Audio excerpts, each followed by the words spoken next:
Greetings everyone and welcome to the inaugural Äänit Prize Awards evening. I'm extremely pleased to be here and even more delighted to be joined by my wonderful co-host and award-winning actor, Mandela Rhodes Scholar herself, Masasa Mbangeni. Welcome Masasa and thank you for joining us. Thank you so much, Judy, and greetings to our audience. Let's get a whoop whoop from the audience so people know that we're not alone. Thank you. I can't even say good evening, as I know that we have people tuning in from all over the world in different time zones and area codes. So let me just say hello and welcome, and that it's very special for me to be here tonight. The Mandela Rhodes Scholarship has been an important part of my own journey, and I was chatting with a former scholar as one. He asked me, what cohort are you? I'm like, I was from 2009. And after I recovered from his very audible, yo. Because you're a bit of a gogo now, Very audible, yo. I was like, I moisturize, I put sunblock, so where's that yo coming from? I realized that actually it has been a long time. And it got me to thinking, Judy, that yeah, it has been a long time. And in that time, the scholarship has grown, the foundation has grown, under the incredible leadership of Judy Sikuza and her wonderful team. And so it really is a big moment for the foundation tonight, and I'm really happy to be a part of it. And both Judy and I are looking forward to hosting you, joining us live, and you in the virtual space. Now, please join us in the conversation on social media, because we know that if it's not tweeted, hashtagged, and this, it's not happening, right? So please let us know what your favorite initiative is and why, and also how you're experiencing the evening tonight by using the hashtag #AnitPrize and tagging us on our handles on Twitter and Instagram at @MRF_Africa. Well, Masasa, I want to say that I think it's such a privilege to be doing this with you tonight, because you really resemble what Madiba envisioned, that we can have young people who are leading in their sectors, whatever it is that their spaces, redefining, asking different questions, and you have been a leading light in the theatre space and the art space over the past decade, and so inspired to be here with you. So a very special welcome to our trustees and chairman, Professor Njabulo Ndebele, who we will hear from shortly, our incredible donor, David Cohen, the esteemed panel of judges, colleagues from Rhodes House, our exceptional finalists and supporters that are watching, and of course, our Mandela Rhodes Scholars and Rhodes Scholars joining from all over the world. You know, Masasa, every class of Mandela Rhodes Scholars really contains leaders with exceptional ideas. And we say this each year, and I think at times scholars might think, oh, you're trying to, but the thing is, they're courageous, they're competent, they're ethical, they're innovative, and they're asking hard questions about how do we really redefine society? Because we're not happy with the way in which the structures are functioning right now.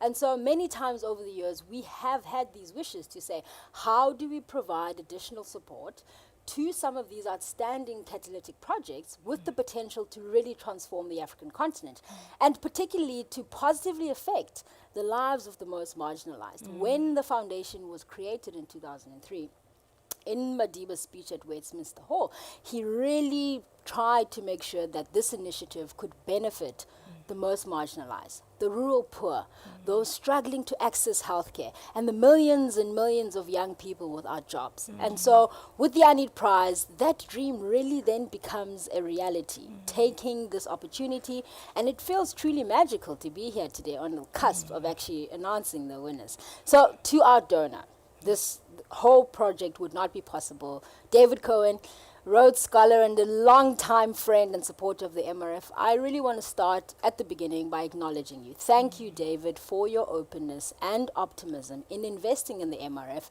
and the talented young leaders of Africa. And, you know, for a donor, this is as a CEO, the best kind of experience. David is completely relaxed, very humble, and the way in which he's really gone about giving us freedom to create this initiative. So I really want to thank you, David, for who you are and how you've shown up. Equally, I want to thank the judges. They're very extremely busy people, and they volunteered their time, Masasa, and their expertise so generously. It's very, very special to have you all joining us virtually this evening, and what an evening it's going to be. Masasa, on that point, please walk us through. What are we to expect for the evening? Gladly. We will begin this evening by hearing a few words from Professor Njabulo Ndebele, the chairman of the Board of Trustees at the MRF. We will then hear directly from David Cohen on the impetus and the motivation for establishing this prize.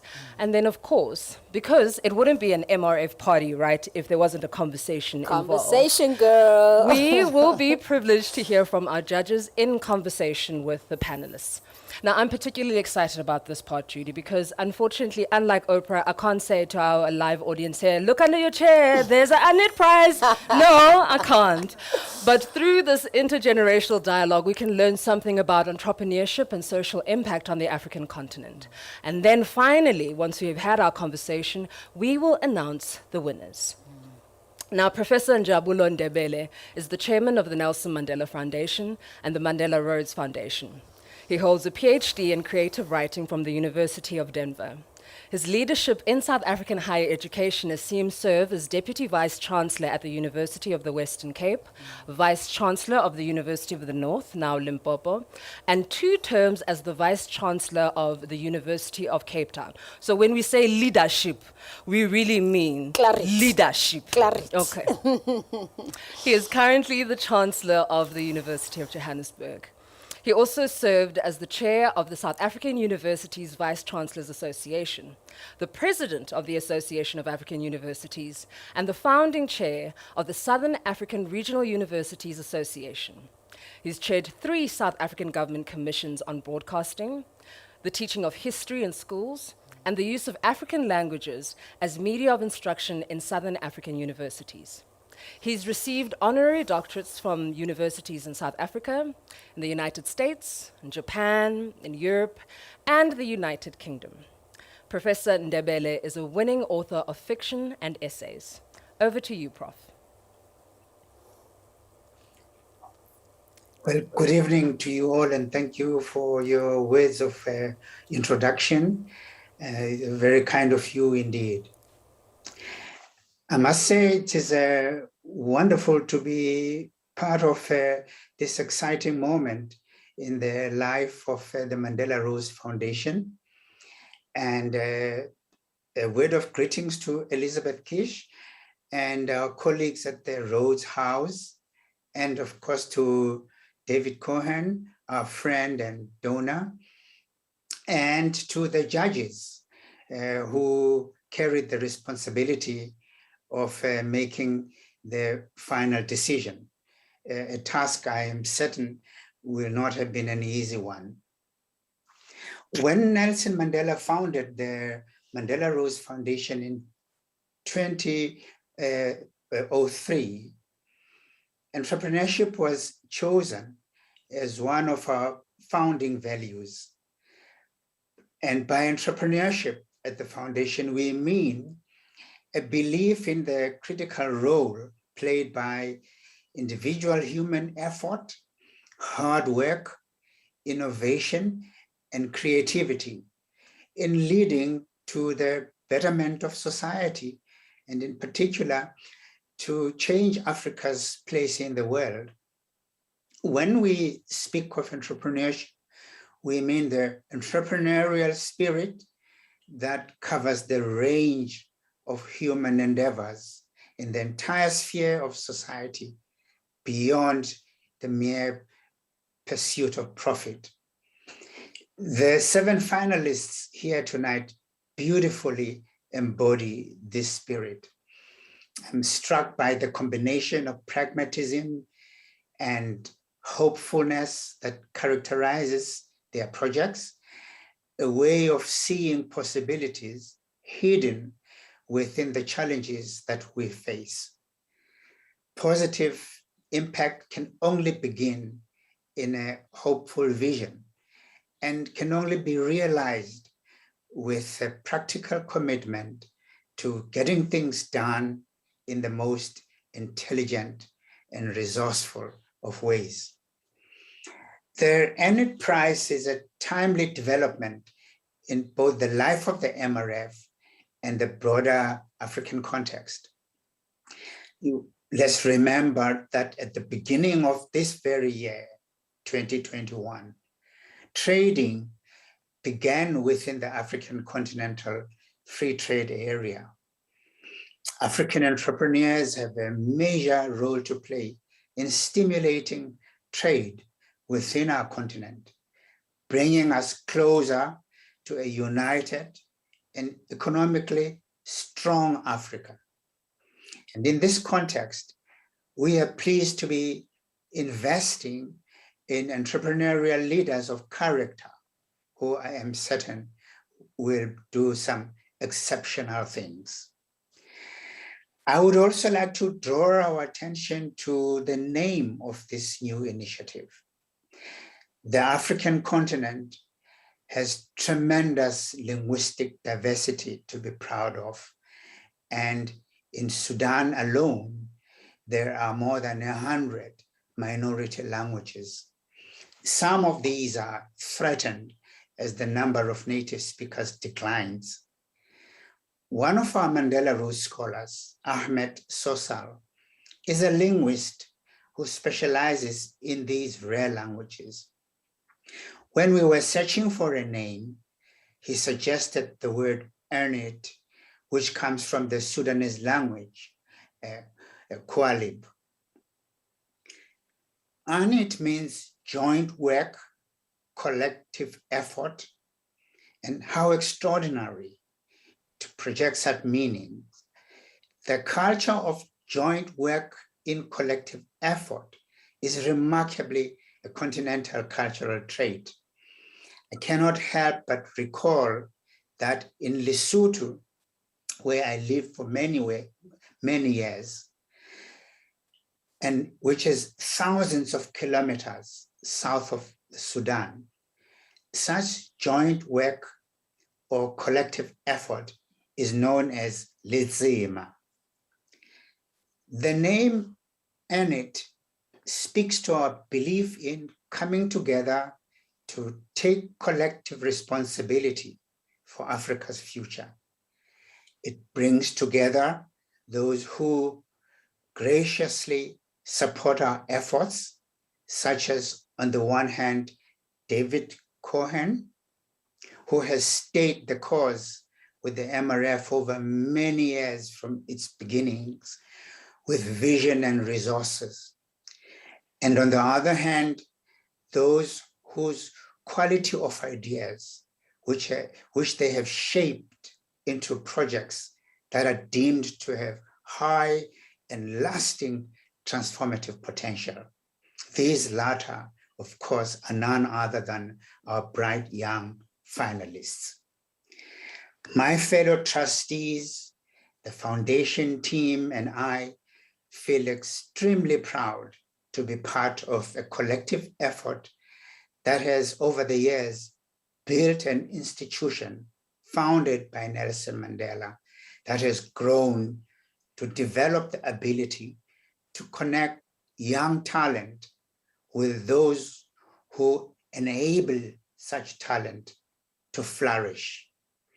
Such collective effort is essential if we are to achieve an Africa with a renewed status, not only in the eyes of the world, but also, and more importantly, in the eyes of all Africans themselves, whenever they look at themselves and contemplate what they see, a continent and its peoples rebuilding a continental community with their creative minds and competent expert hands.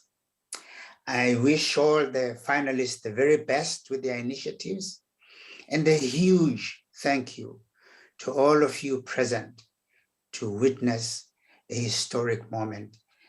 May we enjoy this wonderful evening, an historic one for that matter, and thank you all. Thank you, Prof. Thank you. Yeah, I think that does deserve a round of applause. Yeah. Woo.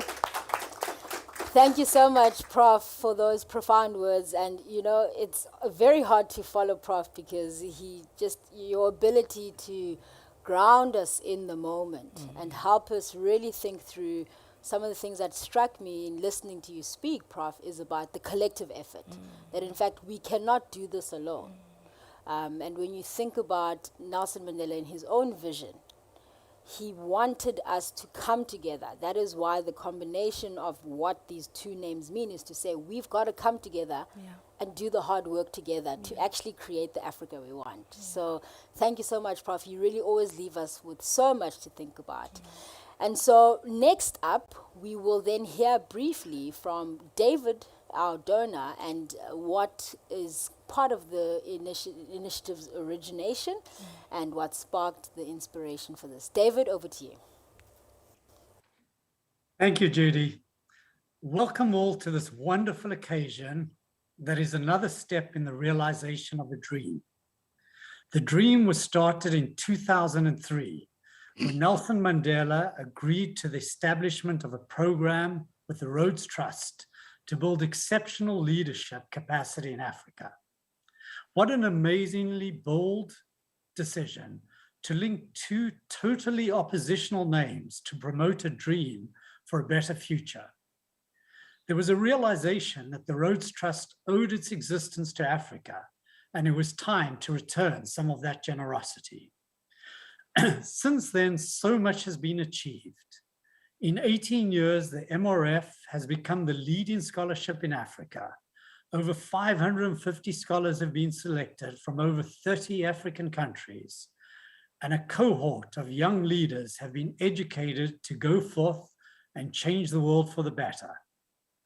The Äänit Prize is a step to continue and enhance this trajectory. It owes its germination to Gerson, my close friend, who tragically passed away last year. Sean realized that all these talented MRF scholars were brimming with entrepreneurial ideas that could have huge social impact, but they lacked the resources to get the project started. It was a brilliant and simple idea, and Judy for the MRF, Elizabeth for the Rhodes Trust, and I immediately agreed. I was delighted to provide the funding, and the challenge became how to launch the Äänit Prize. The project has actually been surprisingly easy because we've all agreed on the core aims for the prize. Number one, the goal is to encourage positive social impact in Africa. Number two, it is open to both non-profit and for-profit initiatives. Number three, it should be open to MRF scholars and Rhodes scholars, but the projects need to be Africa focused. And number four, beyond that, it would be very flexible. Projects could be early or later stage, focus on any positive social impact, be anywhere in sub-Saharan Africa, and risky or safe. There were also two less direct goals we had. The Äänit Prize should encourage the collaboration of the MRF and the Rhodes Trust and their scholars in a project led by the MRF. It was important to me that Africa should be leading and running this project. Secondly, it should be a model that can be replicated and extended to encourage the lifelong entrepreneurship of all the members of the Rhodes community, Rhodes, MRF, Atlantic, and RISE scholars, a path to encourage and facilitate their involvement in fighting the world's fight.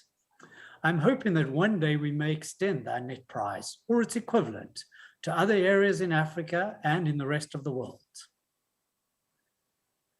For me personally, this is the culmination of a long journey.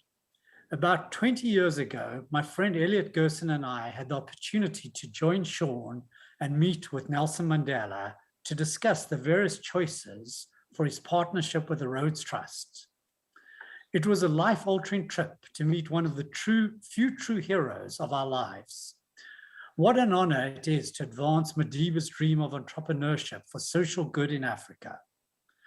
I'm especially delighted that Elliot has agreed to chair the selection committee and be involved as our representative to the Äänit Prize. We could not find a more qualified representative. Elliot has been the American Secretary of the Rhodes Trust for over 20 years and has had a deep involvement in leadership programs and entrepreneurship prizes globally and specifically in Africa. A few special thanks are due. Number one, to Judy and Elizabeth. The MRF and Rhodes Trust are so lucky to have two such amazing leaders. They pulled together their organizations, provided all the resources, and ensured our success. To Abigail McDougall, I do not know what her official title is, but I think of her as the president of the Äänit Prize. All roads lead to Abigail, as far as I could tell. Number three, to all the other people who have made the Äänit Prize a reality. There are too many to mention individually, but your efforts are greatly appreciated. Four, to our distinguished judges. What an amazing group of people to represent the wisdom of African entrepreneurship and run such a thoughtful selection process. To the 60 applicants, wow, what a number. I was worried that we would not get enough interest. Our thanks to you is not just for applying, but for your efforts to conceive and work on such amazing projects that are dedicated to positive social impact in Africa. I hope all the projects are actualized and achieve success. And lastly, to our stunning finalists. Thank goodness I have no say in the selection process, as choosing between all these amazing projects may be almost as hard as executing on them. I'm so proud of the work being done and hope all the projects succeed. Thank you for all of your efforts. I can barely wait to see the impact all this entrepreneurial effort has in improving the lives of some of the most marginalized people in Africa. Thank you. Thank you so much, David, a true son of the African continent, and really the way in which you have represented South Africa in all these global engagements and pushing for the voice of Africa, development of Africa is really, really seen in this moment. We are very, very fortunate to have you behind us, and we are truly confident that the winners of the prize in this year and in future will contribute significantly to the positive vision. And of course, because we have an audience to back me up on this, Masasa, David said he would love to see this opportunity expanded. I heard that. You heard that, yeah, right? You guys heard that. You heard that, right? We got a yeah. witness. So when I knock on his door and I say, hey, Brad Dave. Thank you, Brad come Dave. through, Brad Dave. More resources there and getting, more people to come through on the opportunity. Yeah. Masasa. You know, Judy, as I was listening to David share his, how Sean was an integral part of this experience, I found myself immediately transported to Bishop's Court when I was going through my interview process, and having Sean there and Prof. Jakes Cavell, and just thinking of the feelings that I had, the anxiety, and I don't know if everyone in this room knows what I'm talking about, but like the sweating of bullets and going, please, baby Jesus, do not let my English fail me, as Isaac Shongwe is looking at me going, what are you going to say? So I guess I'm sharing that because we're about to enter a part where I hope that the finalists, we share your anxiety and your feelings and the butterflies in your stomach, we share them, we know how you feel. So we're hoping that through this conversation we're about to have between the judges and our donors and our finalists, you get to just go, It's a conversation where we get to learn from each other. And there is no right or wrong answer. We're just interested in how you're thinking. So this is how it's going to work. Each of our 7 exceptional finalists is going to get a chance to ask one question to one of the panelists. Now, the panel have not seen these questions before and will be answering spontaneously, so from the heart, really, in the spirit of an open and authentic conversation. Now, I'm going to hand over to the finalists. Each finalist will introduce themselves and the panel member that they're going to be in conversation with, and then they'll ask their question. Now, judges, you have about 5 minutes to respond, and don't worry, Judy and I will wave hysterically to tell you that your 5 minutes are up. So we're going to practice right now how we're going to wave, just so that you know. I think they get the idea, yeah? First up, we have a conversation between Esethu and Elliot.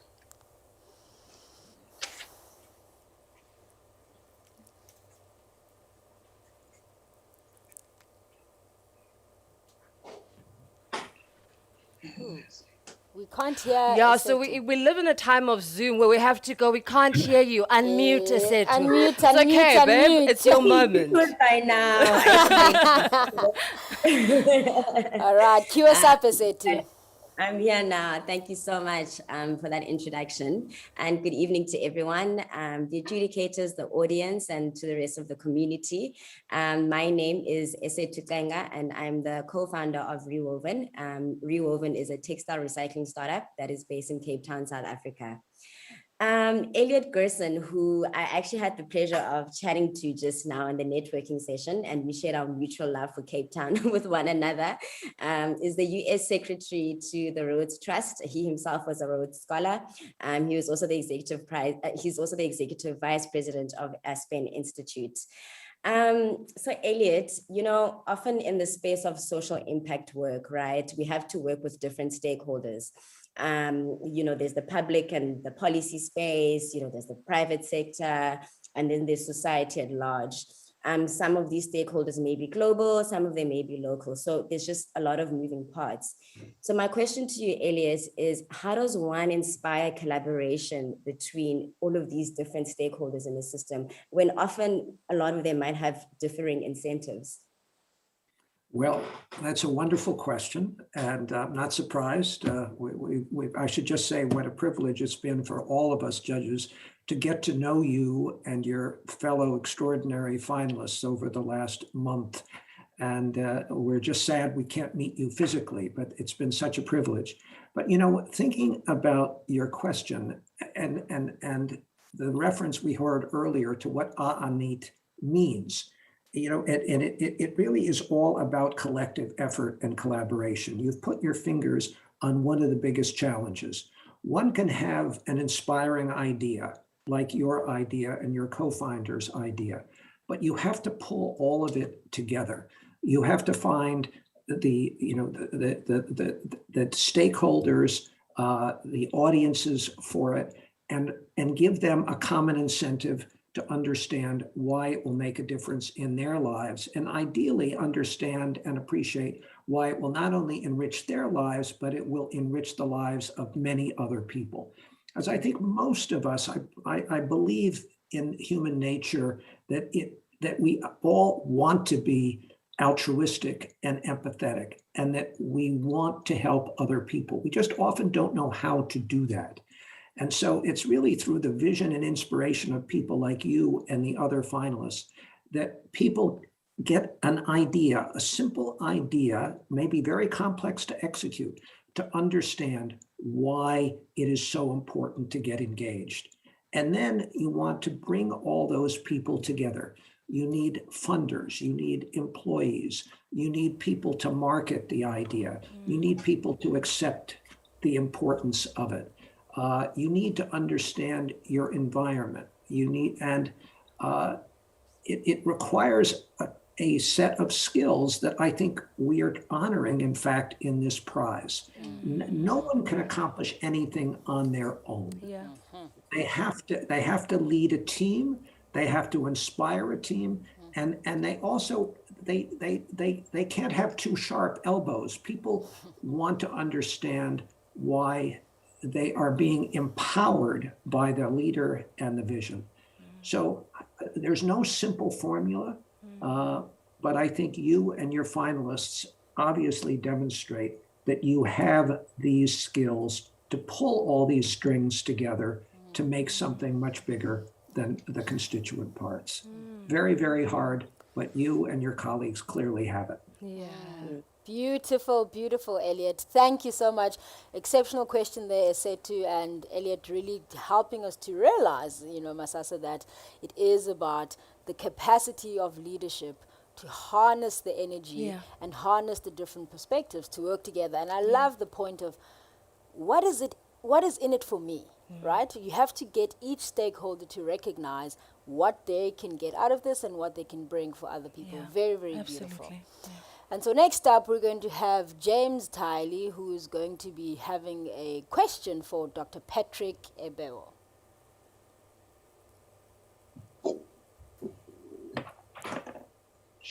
Hello. Good evening. Thank you everyone for joining. My name is James Tayali. I am the founder of Kekimawe. It's a social enterprise that is working in nutrition to reduce malnutrition in Malawi. I'm here. I have the honor to introduce Dr. Patrick Ebewo, who is an expert in enterprise and entrepreneurship development with many years of working in the SADC region in the academic arena.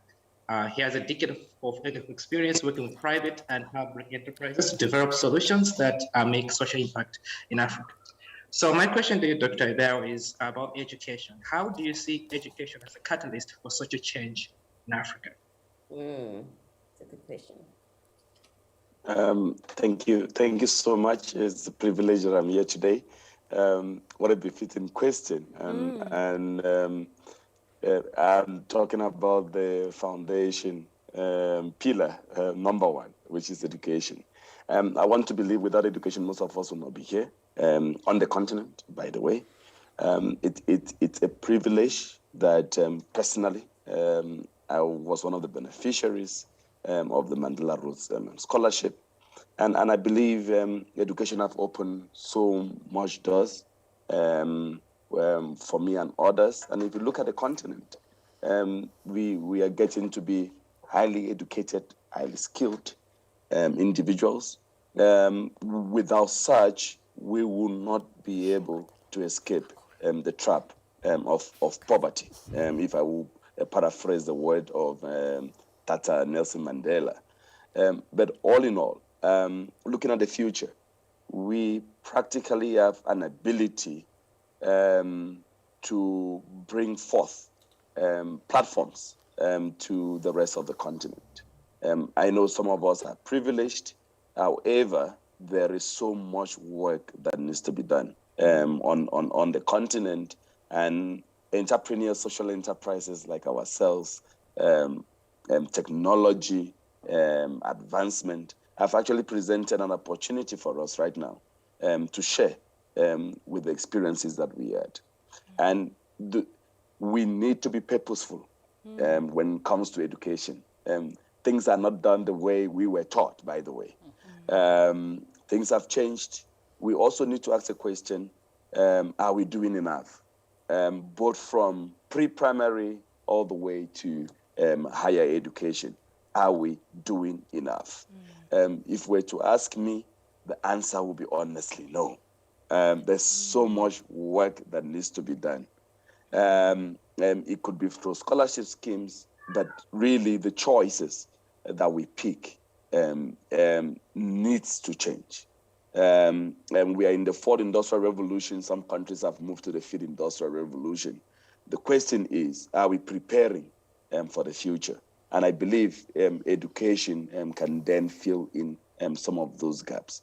But all in all, education. Without education, we should just kiss the continent goodbye. But keyword, what is the quality of the education that we are receiving? And that is a major concern. We say we have access, but what type of access do we have? Who have those accesses? Is there enough access? But we are not speaking just here for South Africa, but on the continent, is there enough access? And the challenge here is we have technology. COVID-19 have provided the ability to show that we can study beyond boundaries. We don't need to be physically present, but is the infrastructure to support such? Sure. So when Dr. you're looking at Patrick, education right in the middle, Dr. there's a lot Patrick, of I things to have look at to there. intervene there. You are asking us some really challenging questions. So thank you for the conversation that you are asking us through. And so thank you for that conversation as well, James, for that question. Because he's asking us some really hectic questions. Are we doing enough? We think we are. And as he was saying that, I found myself as a South African going, that is such a pertinent question within our context in higher education and the challenges that we're facing. And then just bringing, to the continent at large, just asking, are we doing enough? So that was quite challenging. We'd love to hear your voices and what you think about it. Don't forget to tag us at MRF_Africa to let us know what you think about the questions that are being asked and the discussion that we are having on our social media pages. And now I would like to take this opportunity to invite Kenny to be in conversation with David. Take it away, Kenny.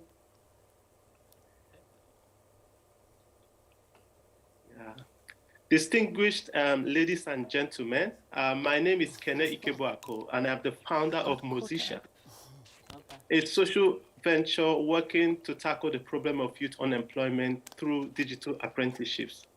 It is my honor to introduce David Cohen. David runs a family office investment fund that is focused on both private and public investments around the world. He also runs a charitable trust that is focused on philanthropy in Africa with a broad mandate that includes impact and education. And very recently, he launched a technology incubator fund in Africa called Enza Capital. David, I have a question for you, sir. Youth unemployment is arguably the most critical problem facing Africa, and in some countries, the rate is as high as 70%. Yet, according to PwC, most African chief executives say that lack of skills is affecting organizations' growth and profitability. Why do you think there is a worsening unemployment crisis, even when there is an increasing demand for skills by companies? And what role do investment funds like yours have to play in addressing the gap? Kenny, great to meet you. I didn't get a chance to talk to you earlier. A huge question. There's no good answer to the question, first of all. In my experience, the most inefficient market in the world is the labor market. And it's because it moves sluggishly. People are not able to move. People are bounded by national locations. And it's expensive and complicated to move jobs. And so it's by far the most inefficient market. It has the biggest variability in pricing because of that. And one of the biggest problems we have globally is there's enormous variability in pricing between various regions. The exciting thing on it is that Africa sits at an amazing place. There's a major demographic trend going on around the world. And really, Africa is the one place where the demographic dividend is in the future. And the deeper we get into that on a global basis, the more valuable it will be to incorporate young, educated, and not so educated, hopefully as well, Africans into the global economy. And it's also combined with, we have another change that's going on. Technology for the first time is getting rid of some of the boundaries to a greater extent. So your location doesn't matter as much. And we've seen people in Africa able to launch companies, things that can serve a global market and not just a local market. So there are a couple of major changes that I think are very, very exciting. And then the trick is we've got to make sure we educate the population for it and we get them access for it as well. Because it doesn't help if you're educated if you don't have the access. I think it's a long and hard job. It's one of the most important jobs, but it's also one of the most exciting opportunities because the big trends, in my mind, point in the right direction. Demographics, technology, and also enthusiasm and energy. So I'm quite hopeful that we can sort of attend to the issue and make it better. Thank you for the question. Thank you. Sure, babes, I'm taking in all of these really, really interesting questions because I think it's like, how do we recognize the resources we have as an African continent, right? Yeah. We've got this youth dividend, and we know we've been hearing a lot about this idea, and in a way, it's almost people look over it, but it's to say that is where we have to harness it. Yeah. How do we make sure we get quality education and then actually provide access? Yeah, that was really amazing. That access moment got some snaps in the room. Because I think we all felt that. Exactly. We keep telling people, get educated. But again, I think Patrick was speaking to this about, yes, you get educated, but then the access. So great question, great conversation. All right, so let's move on then to our next finalist, Sammy Sambu, and you have a question for Rethabile Melamu. Over to you. Thank you. Good evening. My name is Sammy Sambu. I am the founder of Batnel Discovery, a scientific research foundation looking to transform clinical trials for malaria vaccines using lean technology in Kenya and in the Africa region at large. I am pleased this evening to introduce Dr. Rethabile Melamu. Rethabile is the General Manager of the Green Economy Unit at the Innovation Hub in Pretoria. She has led the revision of the Gauteng energy and green economy strategies. Rethabile, I would like to ask, how do the Open IX program and South African intellectual property law work together to support open social impact innovation, especially so when securing the freedom to practice for the benefit of society and the inventors? Thank you very much, Dr. Sammy. Before I start, I'd like to, first of all, congratulate all the finalists. I was personally blown away by the entries, and in my mind, you are all winners. And really also appreciate David Cohen for his generosity and the MRF for running such a smooth initiative. So, Sammy, you're asking me my bread and butter, something that I'm very passionate about. And really, it's about how innovation can help revolutionize and address the very fundamental challenges that the African continent has. I mean, the Prof. Njabulo talked a lot about making sure that we mobilize our resources and our capabilities to try and solve the very challenging or the wicked problems that the continent has. And so what the Open IX seeks to do is to try and bring solution seekers and solution providers on one platform. So maybe just to provide context to how we work, the Innovation Hub in the South African context is a regional initiative. We are a Gauteng provincial initiative and not necessarily a national initiative, although we work very much with national government in South Africa. But what we do is we realize that there are a lot of challenges in delivering services to the majority of the population. So the challenges that the majority of the population faces in the South African context are the very challenges that are faced across the continent. And so what we do is we help, let's say, a Department of Health. I use that as an example. Maybe it has a specific challenge, maybe in the context, because I'm familiar with your proposal, challenges around the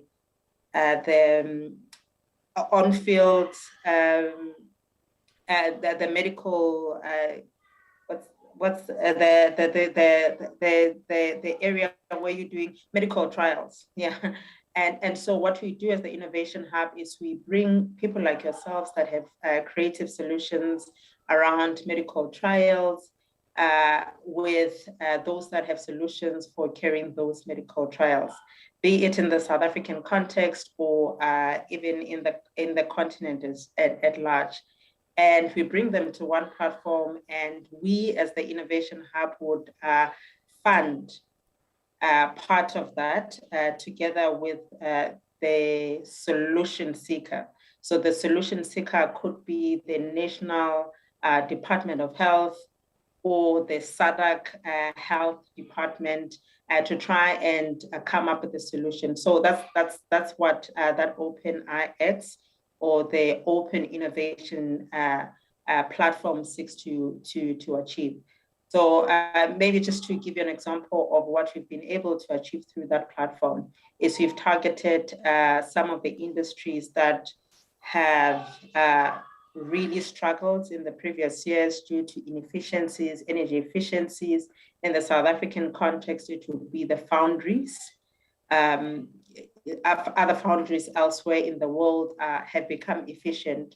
So what we have done, for instance, is we've sourced innovators within the ecosystem in the South African context to resolve some of the challenges that the foundries have. And just through a pilot, we've been able to save them millions of rands. tasked by being facilitators and coordinators. And I'm using that just to indicate that there's a lot Thank you, that Rethabile. innovators. Sorry, with all due respect, we've ran out of time, but really thank you for sharing with us the work that the Innovation Hub is doing. And I hope, Sammy, you got some answers there and you just continue to, okay, you're nodding, so I see that you did. And thank you for that great question. I'd like to now invite Chido and Elizabeth to join us in conversation.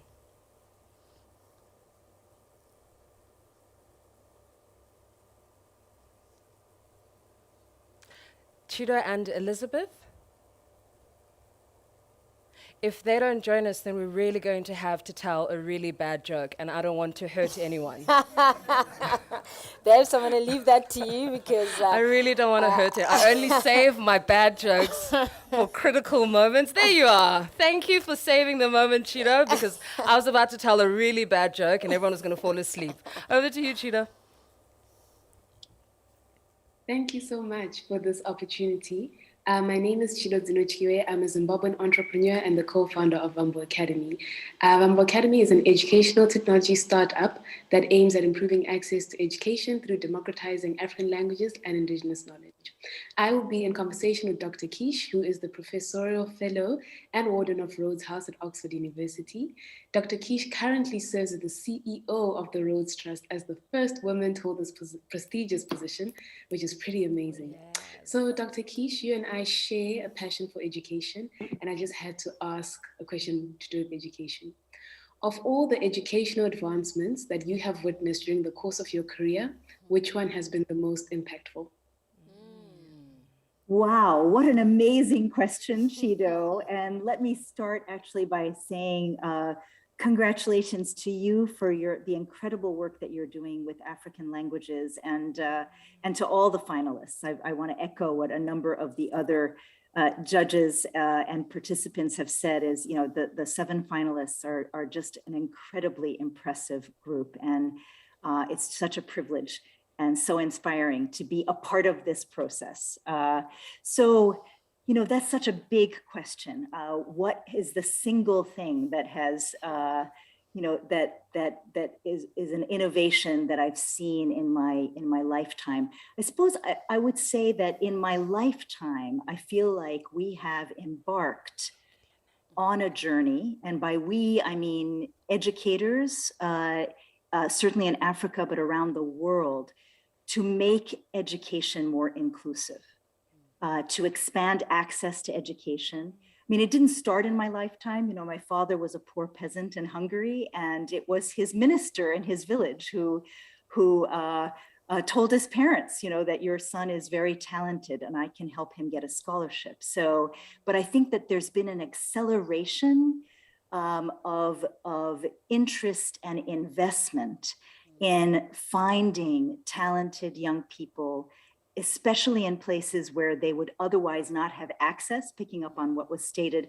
few minutes ago, wouldn't have access to those educational opportunities. And so I feel really privileged to have been a small part of this movement, which I think is a really, really critical global movement, is to be really focused on inclusion and access. And then the second thing I would say is that sometimes educators have been too focused on, if you will, imparting subject knowledge instead of focusing on empowering individuals. And if you refocus yourself on being truly sort of student-centered and you know, really looking at how can you empower your students to become their best selves and to make an impact, then you actually have to widen the lens and to think about things like career access and internships, and how do you network your students and your alumni so that they continue to inspire and empower each other. So I think those are 2 innovations. I actually think the Äänit Prize symbolizes both of them, but they are tremendously important, and I think we need more and more people focused on them all around the world. Oh, Thanks for the great question. Very, very wonderful response there, Elizabeth. And, sharing that personal story of thinking of your dad, in Hungary and having someone believe in him and providing that opportunity. So I think a key word that keeps coming up, Masasa, is about access. Access. And I like the idea of, Elizabeth reflecting on how over your lifetime, access and inclusion, right? Because I think oftentimes the idea of who gets to have the access is also important, right? And listening to the idea of people who would ordinarily not have the opportunity to actually have access is a big part of what I think Mandela himself was very inspired by. So let's move on then to Sarah Burns, who has a question for Muitheri. Over to you, Sarah, and welcome to both of you. Hi, everyone. I'm Sarah Burns, and I'm the founder of NIA Crowdfund, an innovative platform that connects global investors to exceptional African businesses. I'm absolutely humbled to introduce Muitheri Wahome. Muitheri has over 20 years of experience in the financial services industry and is an asset management expert. She's broken down so many barriers, especially for women in this sector, as she continues to just conquer it by being named top consultant and participating on numerous boards. She is also the author of the book Building Capital, A History of Asset Management in South Africa.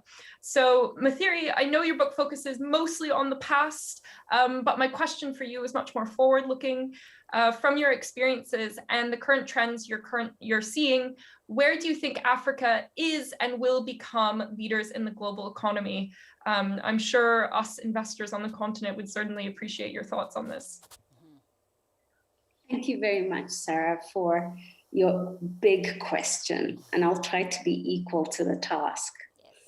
You're right that I focus on the past, but I feel that we are informed by the past. It's important to know the past so that we know how we might behave in the future, because change is constant and is always happening. There are a number of elements that have been said earlier on, like the importance of education, the importance of access, the importance of demographics, and demographics are destiny.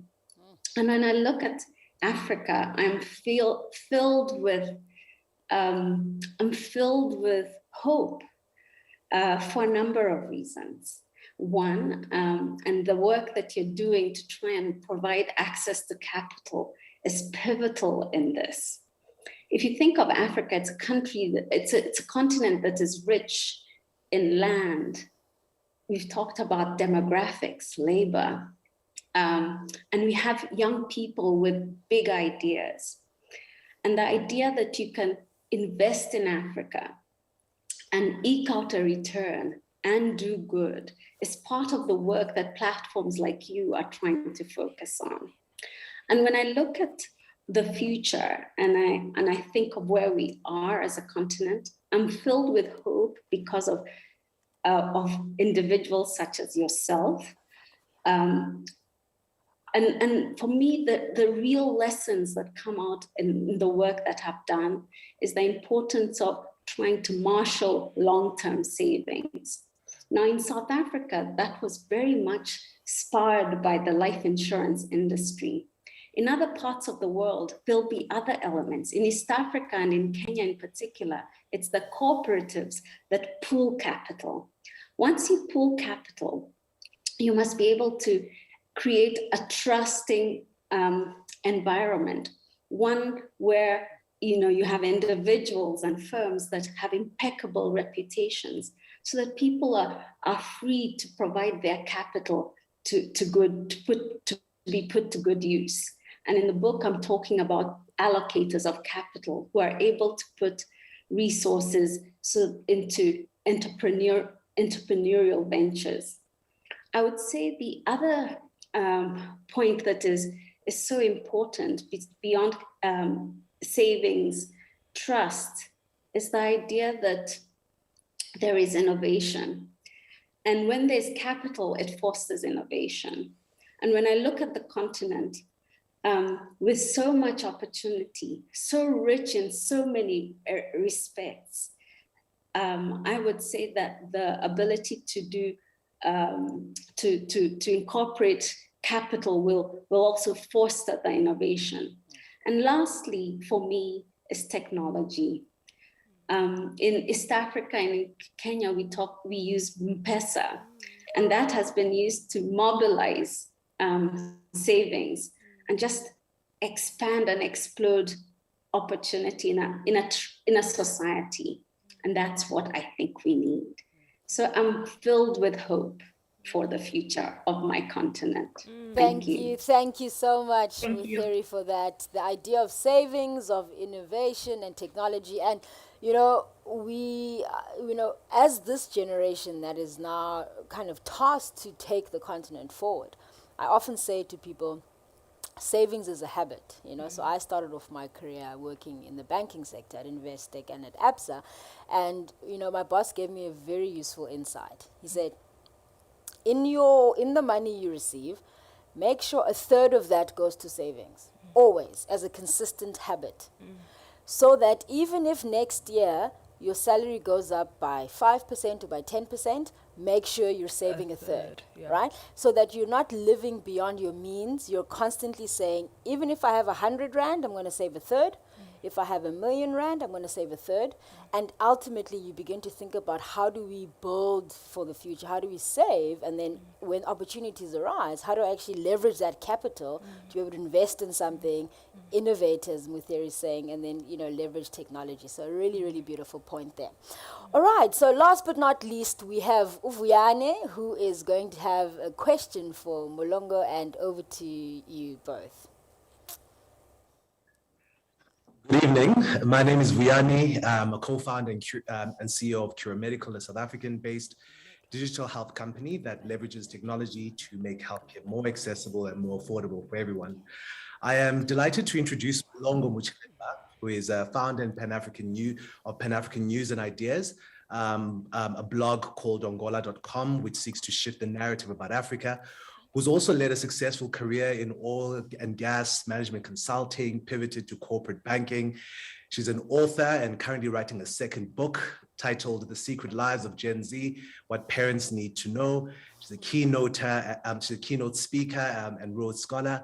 And most excitingly and recently, Muloongo is the first director of Selection for Rise, an initiative that identifies outstanding young people aged between 15 and 17 who have the potential to use their talents to build a better world. Muloongo, what I would like to know most is, during your leadership journey, what is the most important risk you took and why? That's a very interesting question. Thanks, Bayani. And congratulations to you and all the finalists for getting this far. I personally was really inspired by the projects and the potential that social enterprise has in Africa. And I think it is the model for our continent going forward. So in terms of risk taking, I would say my journey is ever since I left Oxford as a Rhodes Scholar, and you were a Rhodes Scholar, David, as well. And thanks, David, for the check. Ever since I left Oxford, I think I've been inspired by wanting to learn a lot about what's happening in the world in different sectors. So I took a corporate journey initially to try and pick up some business skills and understand how the Western world works in terms of, big oil companies, consulting firms, and then in banking, because banking, as you know, being a founder of a private company is key to powering our economies and is key to growth, and also in social enterprise. That's one of the things I'm learning is the access to capital is one of the biggest challenges that a lot of SMEs have. So I think one of the biggest risks I took was I wanted to learn, and I wanted to learn from many different sectors, knowing that ultimately I was going to have to leave the corporate world to serve in either not-for-profit, as I'm doing now, being at the Rhodes Trust, but ultimately, hopefully going back to Zambia and getting into public service in some shape or form. So it's not your typical risk, and I did something crazy. It's just I've taken a slow path, and that's something a lot of people don't do. I've really taken a slow path with my career to pick up different skills, and then when I felt that I was ready to actually start imparting those skills is when I left corporate and decided to get into not-for-profit and doing something amazing with helping to identify future talent of the world. Thank you. Beautiful. Thank you. Thank you so much, Muloongo, for that, because I think oftentimes, Masasa, when we think about the journeys that leaders take to make their impact, we imagine these big razzmatazzic moments. But Muloongo is saying, actually, I put in the hard yards. Yeah. I was there, I was picking up the skills, I was learning, I was understanding how people do things, and then recognizing that I was actually ready now to make the move to the next sector. And I'm really loving, Muloongo, hearing about your desire to go into public service, because you know that the Zambia streets are waiting for their first female president. So we will be very, very excited to have something like that. So really fascinating insights, Masasa, into our continent. And we really believe in the power of connecting conversations that bring together people from different countries and disciplines and generations. And it really has been so incredible to hear the thoughts and perspectives. So before we move on, I do want to take a moment to acknowledge all of you. Right? So on screen, we've got our finalists and our panel members. So firstly, the finalists, you are the first of this initiative. And we could not have imagined a stronger pool of applicants. Masasa, I can tell you, sitting in that room and looking at the applications, it was a hard call, just in, the process of it all. So we really are inspired by your tenacity and your creativity and a real firm commitment to positive social impact. We hope to see some of you in the running next year if you aren't able to make it this year, because we think there's some really strong ideas there. And to everybody watching, please do support these initiatives. We have Curo Medical, Rewoven, Kekimawe, Moshiza, the Decentralized Vaccine Trials, Vambo Academy, and Nia Crowdfunding. Let's give them a round of applause, everybody. Woo! And again, a thank you to our judges, our interview panel. We could not have done this without you. Thank you, everybody. There they are. Woo! You know, Judy, I was looking at the finalists and I thought, Mandela's children are beautiful. In here, over there, I thought, Babes, Kaloku, you know we come for everything. We want it popping in the brains, in the heart, in the minds, and all things coming together. So we want to say a special thank you again to our final judges, Rethabile, Ndidi, Salif, Sangu, Muitheri, and of course our exceptionally wonderful chair, Elliot. Elliot has been really a most incredible human to work with. Just to find someone who has such knowledge and wisdom and be able to just ask questions of us in a way that's quite open has been really, really fantastic. So the final panel, Masasa, carried a very heavy decision. Yeah. And the burden of decision making was really, really extreme. And we're very fortunate to have had the diverse perspectives, bringing in that excellence international and continentally, and the wisdom to really guide us on what one would call a maiden voyage. Yeah. So thanks to the wonderful experts that served in the panel and reviewers, and we really appreciate your expertise. Let's please give a round of applause to our judges again, everybody. But now I think it's time for the big reveal. What do you think, Masasa? Oh my gosh, I'm also so nervous, so excited. And I'm sure you're all dying to know who the winners are. And we're nearly there. Before we get there, a quick reminder of who is in the running.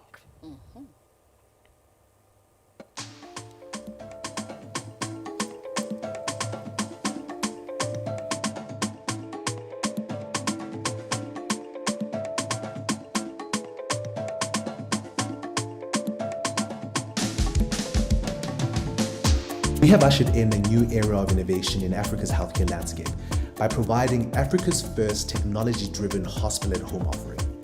We are building the largest virtual hospital on our continent. Ikebuaku produces nutritious food products such as iron-rich biscuits and instant porridge powders in order to alleviate malnutrition and hunger among women and children.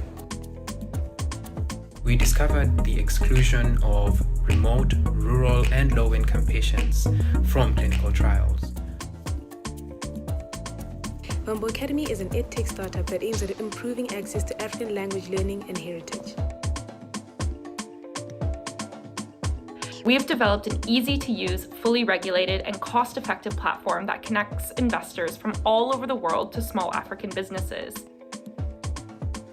Mosisha matches learners with businesses in order to develop their skills in line with the demands of the labor market. the problem we're tackling is the problem of textile waste or mitigating the problem of textile waste in the industry.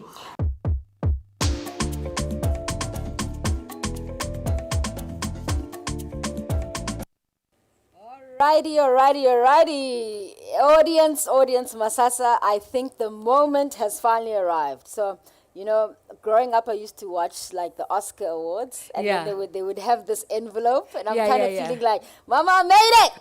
Up in these streets, about to open up that envelope. So it's really time for us now to actually discover what is inside the envelope and who gets to win the first ever Äänit prize. Drum roll, please. Icon. So, as everyone knows, we had the opportunity to award up to 4 awards, but it appears that, according to the judges' notes, there was one winner who really demonstrated the capacities that the judges thought were really incredible. The winner, the inaugural winner of the Äänit prize is Esethu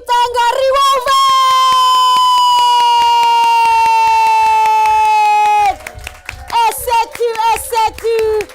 Let's just listen up.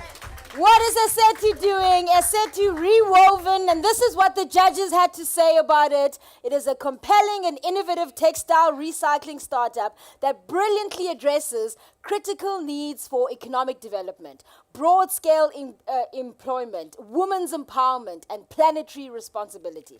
Mandela Rhodes scholar Esethu Cenga's enterprise has the potential to be transformative economically, socially, and environmentally, sustainable, profitable, and globally scalable. Yes, girl, chisa.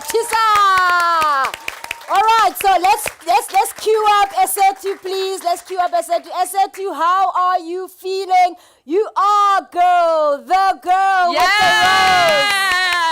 You are the lady with the rose. How are you feeling, Esethu? Congratulations. Thank you. Whew, yeah. My friends are here, and I was so excited. But honestly, thank you to the foundation. First and foremost, sorry, I'm speechless. But really, this opportunity, I wouldn't even be here without the foundation. I said it in my interview. More than the education and finding that, like MRF made me see myself, and that last workshop, and it just changed my life. It made me see that I could actually do whatever it is that I wanted to do, and I was always very insecure before that. So thank you to the foundation, and obviously thank you. I know Tip was on the call as well. So thank you to the team at Rewoven, because I don't do it alone. I really don't. And so I really am grateful for this opportunity, and thank you so much to everyone. Yes, Esethu. Yes. Don't say sorry. Do it. If we had a long stage, you'd take a walk right now. So that victory dance is very welcome. Congratulations, Esethu. And I'm really glad that you've got a crew, just even if it's just one little whoop. But in this room, we're giving you a major whoop and saying congratulations to you. Yes. And thank you all for joining us. We did it, kids. There we go. And once again, thank you to everyone, our wonderful in-studio audience, our second-year Mandela Rhodes Scholars. They're going to be wrapping up their year in residence. And I was saying earlier, Masasa, to a couple of scholars outside, this class of 2020 has had to probably face one of the most resilient moments in the foundation's history, because they, had to navigate the online platform, find ways to connect as a cohort. And I've been really deeply impressed hearing some of the stories in terms of how they've reached out to each other, been able to connect, and recognizing that, in fact, they're being trained for the leadership that they will be entering into, that things are unpredictable, things are going to be hard, things are not going to be easy, but how do you become proactive in your own process? So a big thank you once again to everyone who's with us in studio, judges, David, and the MRF team that has worked very hard in driving this. So any good leader which I hope to become one day when I'm 70. When you're bigger. Because it's a journey, right? Any Yeah. good leader knows that your work and your effort as an institution cannot happen without the team. So I really want to give a special, special congratulations to the MRF team, but particularly to Abigail, who has been the project manager of this. At times, she has been my headache because she would come to me and say, "What about this? What about that? What about this?" But she's thinking about every little possible thing, the thinking and the planning behind this. Joseph, for your incredible work with Abby, and of course Ayanda as well, playing a very critical role in really getting us to this place.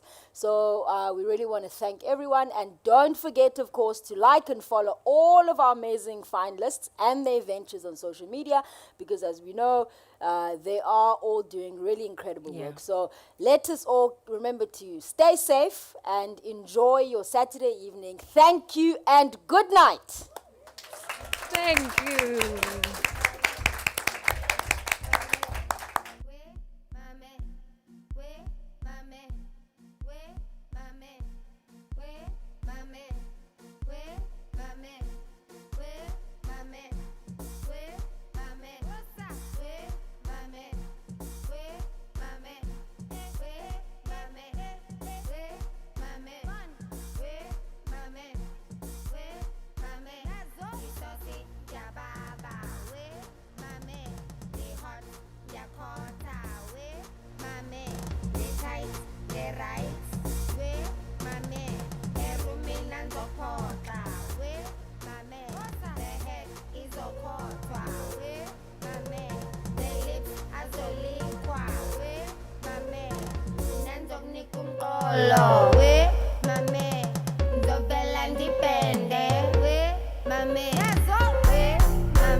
I want lomfana, scaparitata, velenzom giva, scaparitata, ewenzo quella, scaparitata, velengi posa. Mami.